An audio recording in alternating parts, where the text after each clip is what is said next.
A subject rarely mentioned when discussing King John is his time in Ireland, both as a young man and later as King of England in 1210. In this episode, we will be focusing on King John when he visited Ireland as a young man in 1185 to assert his claims as King of Ireland, and in 1210 when he returns to deal with rebel barons and obtain more agreements with the Irish kings. To give a brief background to Ireland in the High Middle Ages, Ireland is unique compared to England, Scotland and Wales, but also similar in certain aspects.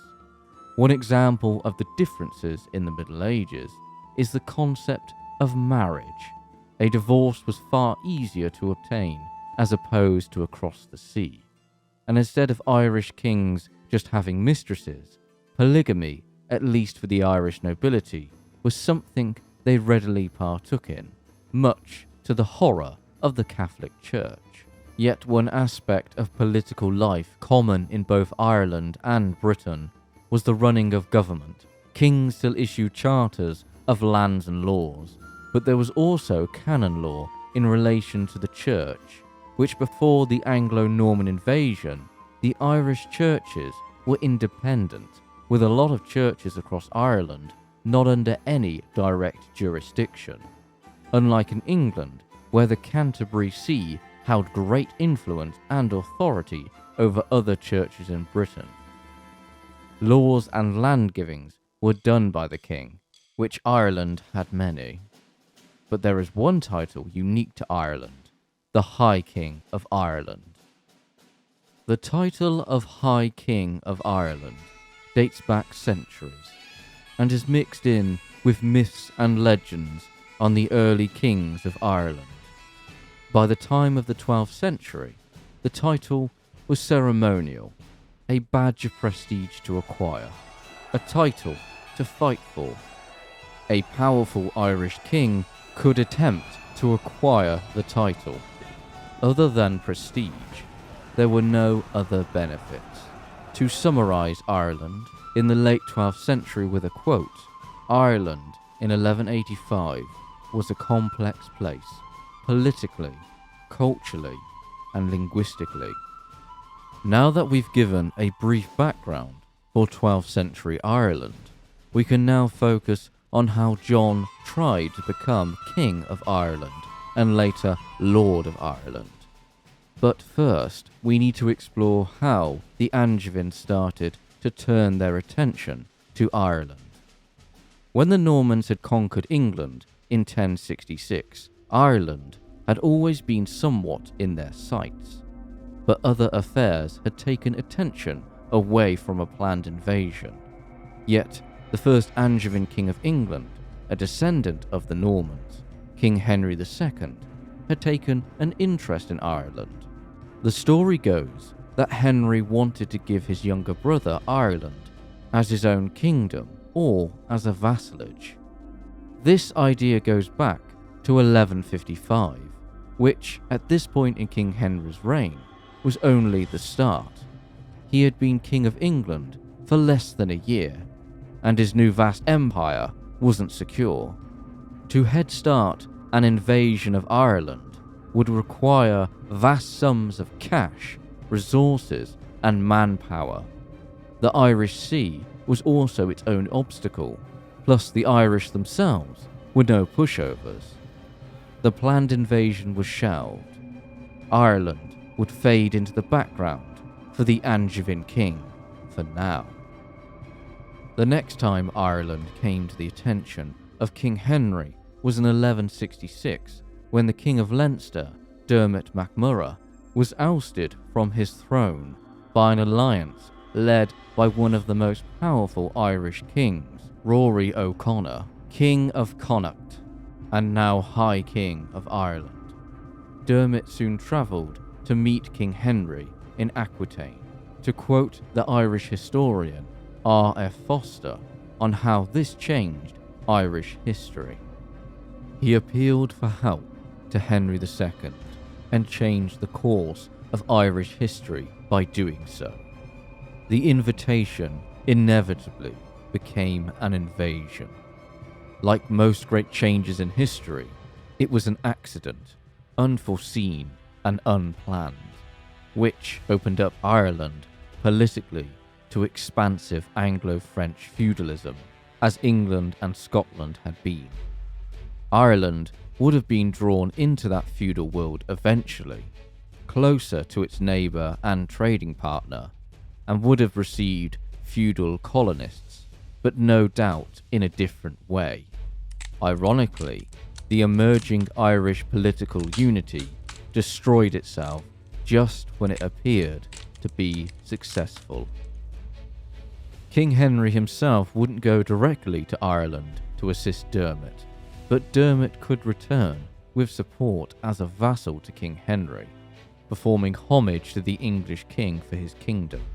A surefire way of getting the Anglo-Normans on your side was the chance to acquire more land, and Dermot found allies in Wales from the Marcher Lords, Normans who had settled and conquered parts of Wales. One earl would become a leading figure in the invasion of Ireland, Richard de Clare, nicknamed Strongbow. By 1171, Dermot was dead. Strongbow and other barons had made significant progress in conquering parts of Ireland, such as Leinster and Meath. However, they became too successful in the eyes of King Henry. Strongbow's position in Ireland was becoming more and more powerful, and to curb this growing power, King Henry and his government organised an army, as the Annals of Ulster state.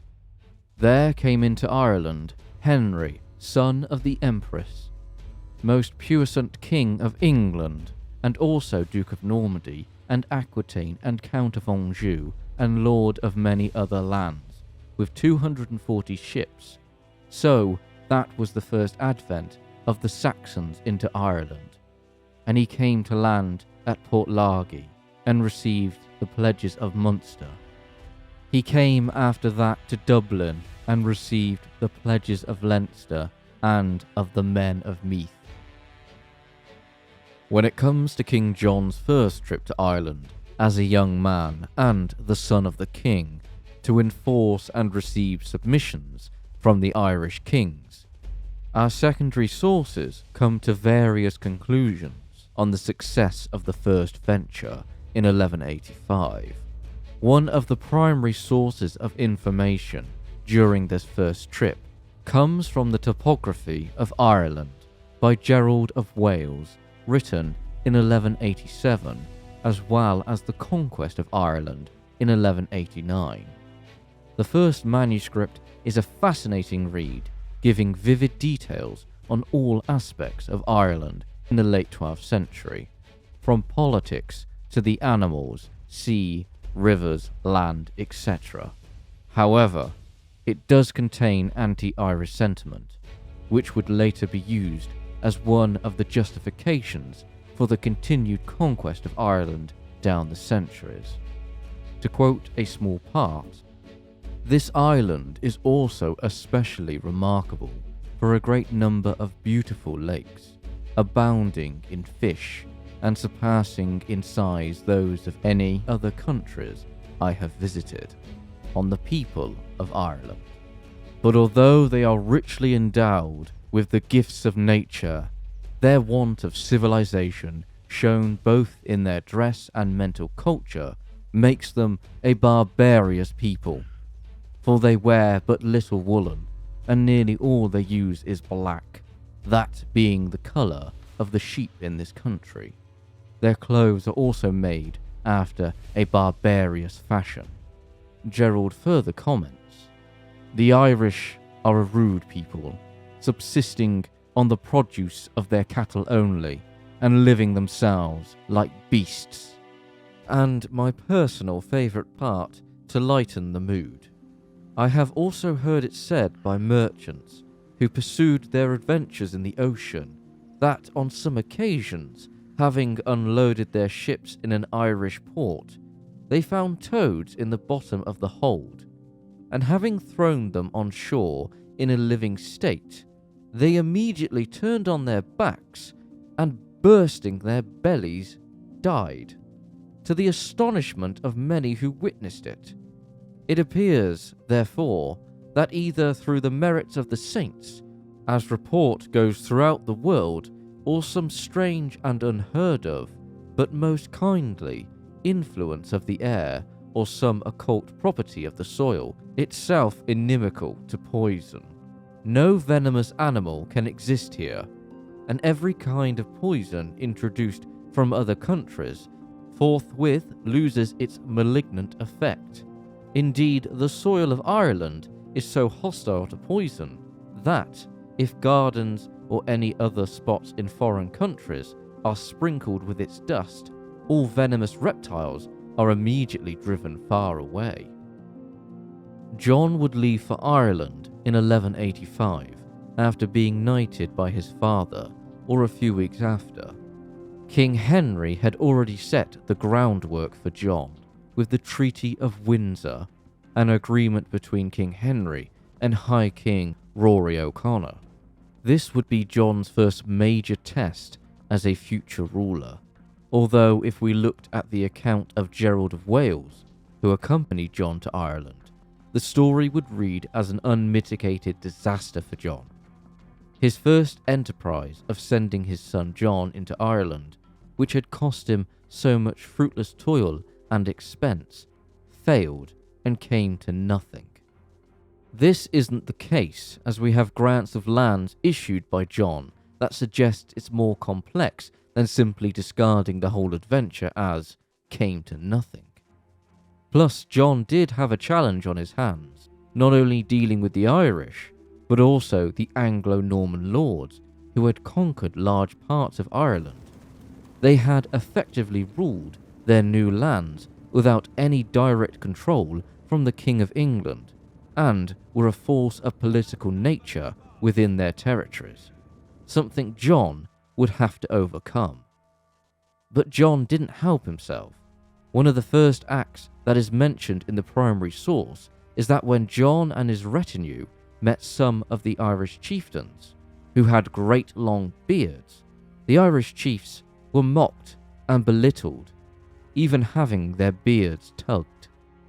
This was more than a diplomatic faux pas, but considering how the Anglo-Normans had treated the Irish and complained about how they were poor Christians, it's not surprising how John and his retinue acted. The Anglo-Normans were here to conquer Ireland, and one way of controlling an area in the Middle Ages is by building castles. John did just this, ordering the construction of 3 strategic castles. The incoming colonists were to build towns, roads and other industrial places in Ireland around Waterford, Carrickfergus, Cork and Dublin. English, Welsh and the Flemish all came to work in Ireland, while the Irish were marginalised and gradually pushed into less desirable locations. A chronicler from this time period, William of Newburgh, who either intentionally or unintentionally writes a poignant remark about the freedom of the Irish. This marked the end of freedom for the Irish people, a people who had been free since time immemorial. They had not been conquered by the Romans, but now they fell into the power of the King of England. John would provide a major step in the conquest of Ireland by his actions in 1185, not only building castles, but providing the opportunity to those in his retinue by giving them lands not yet conquered. John Lackland, son of the King of the Saxons, came into Ireland 60 ships strong or something more, besides what was before him of foreigners in Ireland. John had come to Ireland with some of the best men within King Henry's government, and his own young entourage, who he would favour during this trip, by issuing land grants to various friends. One friend, Theobald Walter, was given a large chunk of land in Limerick. if he could convince the Irish to part with it, using the sword. The family of the Butlers, Bergs and Verduns all gained land because of John, and these families would be working for the English as administrative heads for a long time, as opposed to just letting the Anglo-Normans take what they could without any oversight. The city of Dublin, originally founded by the Vikings, would be John's main base and would further develop into a trade asset for John through the ports in Bristol. While John's actions in Ireland in 1185 would bear fruit in years later, his lack of political guile and diplomacy would lead to problems during his first venture. Although Strongbow had died years before John's arrival, there were other powerful lords. Hugh de Lacy. He had worked himself into a powerful position, even marrying the daughter of the High King of Ireland, Rory O'Connor, who, by the time of John's arrival, had retired. Hugh and the other Anglo-Norman lords would be vexed at John giving lands to others in his retinue over them, which further proved an ill move in the short term, but as mentioned, proved fruitful in the future. But the worst mistake John made was insulting the Irish lords and kings. John hadn't received any submissions from the Irish kings or chiefs during his first time in Ireland, whereas his father was far more successful. In essence, John and his retinue became a third party in the political climate of 12th century Ireland. The Irish were striking back, attacking the borders of the Anglo-Norman territories, and John is alleged to not have paid his troops, causing desertion. By the end of the campaigning season, John had left Ireland. When we first started this series, we looked at King John's personality and hobbies, but one thing we didn't mention was how Ireland influenced King John, in particular how he handled hostages. By the time of King John's second trip to Ireland in 1210, he had developed a reputation of breaking his word, as well as hostages being murdered or disappearing. King John had always demanded hostages to keep his barons in check. This was a common practice of the time to keep the peace or maintain agreements. Yet King John may have taken inspiration from how the Irish lords dealt with hostages, by killing them, sometimes harshly, for breaking the peace. It was common practice to kill hostages routinely in Ireland. King John also enjoyed judicial duels, watching men fight to the death. This quote explains just how John became a unique beast. John was perhaps that most remarkable, indeed unique of creatures, a king of England first trained to kingship in Ireland. The problem for his subjects was not that John failed to organise effective lordship for the Irish. The problem was that John became too Irish for his French or English subjects to bear. King John's next journey to Ireland in 1210 was due to dealing with barons who had overstepped in King John's mind. Ireland had become the ideal refuge point for barons who had either fallen out with the king or wanted to escape King John's policies. Ireland was fast becoming a brewing pot of discontent against King John, something he would crush with his fullest power. By 1210, King John was still gathering his resources and planning to take back his French lands, which he had lost to King Philip.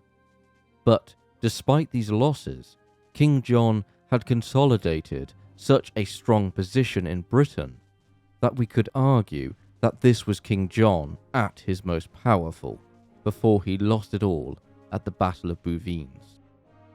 One baron in particular had incurred King John's wrath. William de Braouse, at one point, was one of King John's favourite men, yet in King John's account, the two had fallen out over money, and was forced into a provocation by William. Yet William himself did start a failed uprising in Wales and attacked castles within the king's control. This is all from King John's own account. It also didn't help that William's wife had called out King John for murdering his nephew, Arthur, Duke of Brittany. With that, William and his family fled to Ireland. King John had brought the power of his kingdom to bear, assembling 700 ships, something not seen since William the Conqueror invaded England. The building of this huge force was enough to make even the most powerful barons seek peace. Even the famed William Marshal knew he had to make peace with the king. King John achieved rapid success in Ireland in 1210, taking Carrickfergus Castle after a short siege, as well as making agreements with the Irish kings and defeating his Anglo-Norman barons.